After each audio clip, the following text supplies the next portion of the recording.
जी अस्सलाम वालेकुम। कैसे हैं? ठीक है। आप वीवर्स ठीक है, खैर से हैं? वीवर्स, मैंने आपको एक ज़रूरी बात बतानी है कि हमारे एक भाई, हमारे यूट्यूबर डकी भाई, बहुत अगस्त 6 या 7 अगस्त को अरेस्ट हो गए थे और NCCI वाले ने उनको गेमिंग एप्स प्रमोट करने के लिए उनको अरेस्ट कर लिया था। तो ये है, और आज अ, कल 100 दिन बाद उनका अपना रिहा हुए हैं, बेल पे हुए हैं। और बाकी मेरा आपको सिर्फ 5 मिनट की ये वीडियो है और मैंने आपको सिर्फ कंफर्म करना है 100 दिन बाद लकी भाई का एक बयान आया है ब्लॉग के अंदर। लकी भाई का एक व्लॉग आया है 52-53 मिनट का। मैंने आपको वो भी दिखाना है। लकी भाई के साथ इतना जुल्म हुआ है, बहुत जुल्म हुआ है। NCCI चौधरी फराज ने उनके साथ बहुत जुल्म किया है, उनको बहुत मारा है और उनको जिस्मानी रिमांड बहुत दी है। और बस मैंने आपको बताना है। और मैं उनकी मैं उनका ब्लॉग देखा था कल, मैंने सारा देख लिया था। और मैं सारी कोई ब्लॉग ज़्यादा वो नहीं होगा, लंबा भी छोटा सा होगा। और ये जो व्लॉग है आप लोगों ने जो मेरी वीडियो है ये आप लोगों ने आगे शेयर भी करनी है, लाइक भी करनी है, शेयर भी करनी है। मैं आपको दिखाता हूँ लकी भाई का व्लॉग।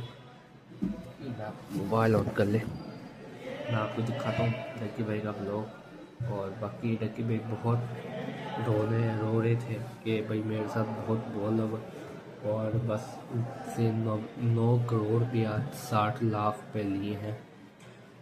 और ये हम यहाँ रखते हैं और आपको बताते हैं। अस्सलाम वालेकुम।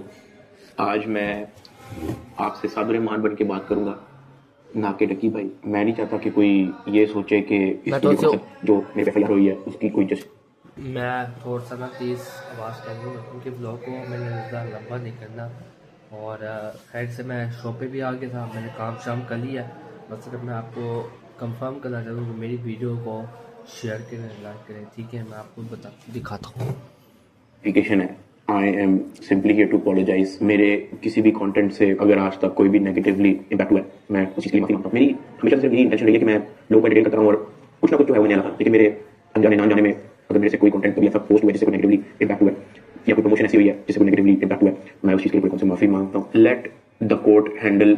मैं लीगली इस मैटर को, जो भी जज साहब मेरे केस का फैसला लेंगे मैं वो कबूल करूँगा। मैं मेरा और मेरी फैमिली का जो 3.5 माह का एक्सपीरियंस है सिर्फ वो बताना है। 16 अगस्त 2025 को जब मैं सो के उठता हूँ मैं बड़ा एक्साइटेड होता हूँ क्योंकि हमने अपने दोस्त वगैरह मेहमान बुलाए होते हैं, हमने अपने घर में दावत रखी होती है, मेरे सब दोस्त आते हैं, बड़ा इंजॉय करते हैं, हम खाना खाना खाते हैं, गपशप लगाते हैं, मेहमान चले जाते हैं। उसके बाद मैं और रूम पैकिंग में लग जाते हैं क्योंकि हमें मलेशियन गवर्नमेंट का एक इवेंट है, उधर से इन्वाइट आया होता है कि जकी भाई आप आए हमारे लिए कुछ वीडियोस वगैरह बनाए। पूरे पाकिस्तान से उन्होंने एक मेल और एक फीमेल को चुना, जिसके अंदर मेल में उन्होंने मुझे चुना। बाकी कंट्रीज से भी उन्होंने एक मेल एक फीमेल इन्वाइट किए हुए थे और मैं बड़ा एक्साइटेड था कि पूरे पाकिस्तान के अंदर से उन्होंने एक बंदा चूज करना है, उन्होंने मुझे चुना। मैं बड़ा ऑनर फील करा। हमने बड़ी जल्दबाजी में पैकिंग की क्योंकि मेहमान आए होते हैं, हमें टाइम नहीं मिलता और मुझे नहीं पता था कि जब हम पैकिंग करके अपने घर से निकलेंगे तो मेरी जिंदगी का सबसे मुश्किल वक्त शुरू हो जाएगा। मेरे वहमो गुमान में भी नहीं था कि मेरे साथ क्या होने जा रहा है। हम जब पैकिंग करके सामान गाड़ी में रखते हैं, गाड़ी हमारी एयरपोर्ट की तरफ चल पड़ती है। एयरपोर्ट पहुंचते हैं, हम सामान अपना अनलोड करते हैं। रात के 9 बजे के करीब हमारी फ्लाइट होती है। हम काउंटर पे जाते हैं और हमें अपना बोर्डिंग पास मिल जाता है। उसके बाद जहाँ पे इमिग्रेशन होनी होती है, जहाँ पे आपके पासपोर्ट का स्टैंप लगती है, हम जब वहाँ पे पहुंचते हैं तो वो मेरे से पूछते हैं कि आप पे कोई FIR तो नहीं है?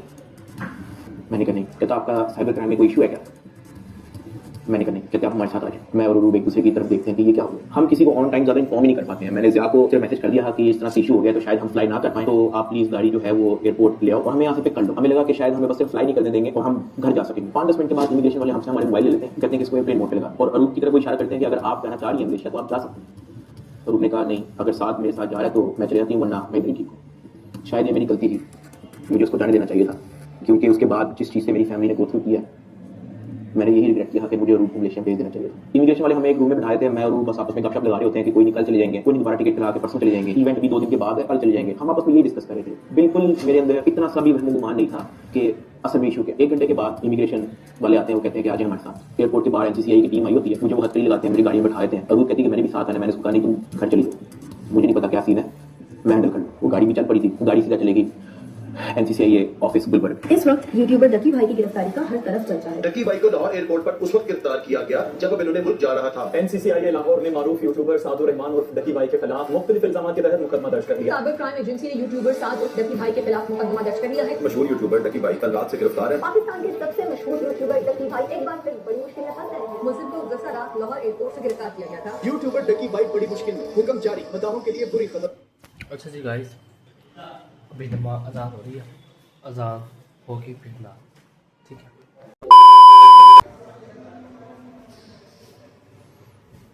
डकी भाई डकी भाई डकी भाई डकी भाई डकी भाई रात के तकरीबन 11 बजे हम एनसीसीआई ऑफिस पहुंच जाते हैं। तकरीबन मुझे लगी हुई थी, मुझे ऊपर एक रूम में लेके गए। जब मैं एनसीसीआई के ऑफिस पहुंचता हूं तो वहां पे 6-7 ऑफिसर्स बैठे होते हैं। मेरी हथकड़ी खोल देते हैं, मुझे कुर्सी पर उठाते हैं, मेरी इंटरोगेशन शुरू होती है। वहां पे मेरे से क्वेश्चन करते हैं एप्लीकेशंस के प्रमोशन के बारे में। वहां पे मुझे पहली बार आइडिया होता है कि मेरा इस इशू पे मुझे एयरपोर्ट पे रोका गया। खैर मेरे से वो जो सवाल करते गए मैं उनको बताता गया। मेरे पास 3 मोबाइल थे, मैंने तीनों मोबाइल के पासवर्ड उनको दिए। उन्होंने मेरे से मेरे जीमेल अकाउंट के पासवर्ड पूछे, मैंने वो भी उनको ऑन द स्पॉट दिए। उन्होंने मेरे से मेरे लैपटॉप का पासवर्ड पूछा, मैंने उनको ऑन द स्पॉट दिया। ऐसा भी नहीं कि मैंने उनको कोई बहाना लगाया हो कि मैं पासवर्ड भूल गया, because I had nothing to hide. मैं इदारे के साथ कोऑपरेट करना चाहता हूं। ये नहीं चाहता कि इदारा ये सोचे कि मैं कुछ छुपा रहा हूं। मेरा 23 दिन का रिमांड लिया गया। वो सारी इन्वेस्टिगेशन मैंने पहले 23 मिनट के अंदर दे दी। कई घंटे गुजर जाते हैं और तमाम ऑफिसर्स मेरी इंक्वायरी लेके चले जाते हैं, सिवाय एक जो मेरे इन्वेस्टिगेशन ऑफिसर थे, शुएब रियाज साहब। मेरे आईओ के अलावा जब तमाम ऑफिसर्स चले जाते हैं तो एक प्राइवेट बंदा बाहर से अंदर आता है। तो आईओ मुझे कहता है कि तुझे पता है कि तेरे पे एफआईआर होने वाली है। मैंने कहा यार आप मुझे थोड़ा एक्सप्लेन कर देंगे मेरे पे केस क्या है और क्या एफआईआर है, मैंने किया क्या। वो जो प्राइवेट बंदा जो बात कर रहा है वो कहता है कि यार तेरे बहुत बड़े मामला आते हैं, तेरा बहुत बड़ा मैटर है, तेरे पीछे आईएसआई है, तेरे पीछे एमआई है, तेरे पीछे क्या क्या एजेंसी है, कहता तुझे पता ही नहीं है तुमने क्या किया। तो वो मेरे पे ये प्रेशर डाला कि हर इदारा जो है वो मेरे पीछे पड़ गया। साथ ही कहता है कि लेकिन अगर आप हमारे साथ कोऑपरेट करेंगे तो हम आपके साथ कोऑपरेट करेंगे। मेरा तो काम ही कोई नहीं है। मैं सुबह उठता हूँ, फैमिली को टाइम दिया, बेगम को टाइम दिया, एक आधे दोस्त को टाइम दिया, जाके ब्लॉग वगैरह बना लिया, घर आए सो गए, दैट्स इट। इसके अलावा मेरी लाइफ में कुछ नहीं है। मेरे माइंड में 100 सवाल शुरू हो गए लेकिन मेरे पास जवाब किसी का नहीं। उन्होंने मेरे पे एफआईआर दे दी, मुझे हवालात में बंद कर दिया। मैंने जिंदगी में कभी हवालात नहीं देखी थी। उस रात मैं नहीं सोया, मैं जागकर रात रोशनी होगी। हवालात में सिर्फ एक ही लड़का था, मैंने उससे भी कोई ज्यादा बातचीत नहीं की। सुबह 10-11 बजे के करीब एक बंदा आया, उन्होंने मेरी हथकड़ी लगाई और मुझे कोर्ट ले गए कि आपको जज साहब के सामने पेश करना है। मेरी फैमिली में से किसी भी बंदे ने आज तक कोई कोर्ट, कोई कचहरी, कोई पुलिस स्टेशन, कोई हवालात, कोई थाने, उनमें से किसी चीज का उनको नहीं था पता। जज साहब ने 2 दिन का रिमांड दे दिया, मुझे तो रिमांड का मतलब ही नहीं पता। मुझे हथकड़ी लगा के फिर से एनसीसीआई ऑफिस ले जाते हैं और मुझे हवालात में बंद कर देते हैं। उससे नेक्स्ट डे की बात है, मेरी इन्वेस्टिगेशन चल रही होती है। एडिशनल डायरेक्टर एनसीसीआई साहब वो अचानक कमरे में आते हैं, मेरी तरफ देखते हैं, कहते हैं कि क्या मुंडा आइयो, कहते हैं हाँ जी, कहते हैं इसको लेके आओ मेरे पास। आइयो हथकड़ी पकड़ता है, मेरे हाथ पे लगाता है और अभी साहब मेरे से पूछते हैं तुम कौन सी एप्लीकेशन के कंट्री हेड हो। मैंने कहा सर मैं किसी एप्लीकेशन का कोई कंट्री हेड नहीं हूं। वो अपनी कुर्सी से अचानक कहता तेरी मां किधर से आता है तेरी मां। मैंने कहा सर मैं यूट्यूबर हूं, मेरे 8 मिलियन सब्सक्राइबर हैं, उधर एडसेंस में मैं बात कर रहा हूं। कहता है कि तुम मेरे वतन अजीज के बच्चों को खराब कर रहे हो, क्या कहता है तुम्हारा बाप। मैंने कहा जी यूनिवर्सिटी के अंदर प्रोफेसर है। कहता तुम इतने क्यों। मैं चुप रहता हूं। बच्चे के बोलते कहता बोल। कहता जी सर मैं सिर्फ वीडियोस बनाता हूं, मैं यूट्यूबर, मां बहन की गालियां देता रहता है। उसने मेरे मुंह पे बहुत जोर से थप्पड़ लगाया। मैं बिल्कुल चुप होकर ऐसे मुंह करके खड़ा हो गया। तो कहता मुंह देखा अभी मैंने मुंह पर किया नहीं था। वो जोर से चीख के कहता मुंह देखा अभी मैंने मुंह पर किया था। उसने मुझे दूसरा थप्पड़ लगाया। मैं वहां पे बड़ा हेल्पलेस फील कर रहा था कि यार मेरे से ऐसा क्या हो। मैं भी सोच रहा था, उसको तीसरा थप्पड़ लगाया। मुझे मां बहन की गालियां दी जा रही, मैं अपना मुंह करके खड़ा हूं तो मेरे थप्पड़ गिर लगा। फिर वो कहता मुंह पर कर, फिर मेरा थप्पड़ गिर लगा। वो मर गया जब तक उसका दिल नहीं मरा। मैंने तो गिने भी नहीं है कि उसने मेरे थप्पड़ कितने मारे। फिर मुझे कहता कि अपनी टांगे बैंड कर। मैंने अपनी टांगे बैंड कर ली। कहता हाथ ऊपर कर। मैंने अपना हाथ ऊपर कर लिया। वो घर में वीडियो कॉल लगाता है जो एक बच्चा रिसीव करता है जिसकी एस्टिमेटेड तकरीबन एज होगी 7 साल। एक आगे सिगर होती है। उस बच्चे से पूछता है कि डकी भाई को जानते हो। वो बच्चा कहता है जी। वो बैक कैमरा ऑन करता है, मेरे हाथ खड़े होते हैं, टांगे बैंड होती हैं। वो कैमरे से दिखाता है उस बच्चे को कि कौन है ये। कहता डकी भाई। तो कहता कि तुम इसके प्रोग्राम देखते हो। कहता जी। पीछे जो प्राइवेट माध्यम खड़ा होता है वो होता पीछे थप्पड़ मारता है। सरफराज चौधरी साहब 7 साल के बच्चे को कहते हैं ये देखो इसके साथ क्या हो रहा है, आप देखोगे तुम इसका प्रोग्राम। कहता नहीं, चलो फटाफट इसको गालियां दो। बच्चा कहता है कि सरफराज चौधरी साहब कहते हैं और सरफराज चौधरी साहब कहते हैं और थप्पड़ वो मरी जा रहा होता है पीछे। वो वीडियो कॉल पे उस बच्चे को दिखा रहा होता है कि ये तुम इसके प्रोग्राम देखते हो और ये मैं क्या करूँ। मैं तो बड़ा हेल्पलेस होता हूँ। मैं समझ नहीं आती कि मैं क्या करूँ और किस तरह इससे निकलूँ। मैंने क्या किया ऐसा। फिर वो सरफराज चौधरी कहता है कि इसको ले जाओ, इसकी तरीके से तफ्तीश करो। जबकि मैं डे 1 को आया हूँ, मैं सब कुछ मोबाइल का पासवर्ड, मैंने लैपटॉप के पासवर्ड, मैंने जीमेल के पासवर्ड, मैंने एक चीज़ नहीं छोड़ी। मुझे आज जितने ऑफिसर्स थे वहाँ, मुझे एक ऑफिसर आके बता दे कि डकी भाई ने हमें ये चीज़ नहीं दी इसलिए हमने मारा। वो तफ्तीश के अंदर किस जगह कॉपरेट नहीं कर रहा इसलिए हमने मारा। मुझे एक बता के दिखा दे यार। मेरा 23 दिन का रिमांड लिया, मैंने पहले 23 मिनट के अंदर उनको सब कुछ दिया, मुझे ऊपर ले गए मेरे से। अच्छा जी गाइस, आप लोगों ने डकी भाई का सुन लिया होगा और अब आप लोगों को पता चल गया होगा डकी भाई के साथ बहुत जुल्म हुआ है। और बाकी बात यह है कि व्लॉग को एंड करने का टाइम हो गया है। ये आपको व्लॉग नहीं, ये सिर्फ आपको मेरी वीडियो बनानी थी और मैं आपको जो कल का व्लॉग होगा वो आपको मैं दिखाऊंगा, सारा एंटरटेनमेंट करेंगे तो लोग आपको बताऊंगा शादी इंजॉय की, शादी पे क्या व्लॉग किया नहीं किया बताऊंगा सारा।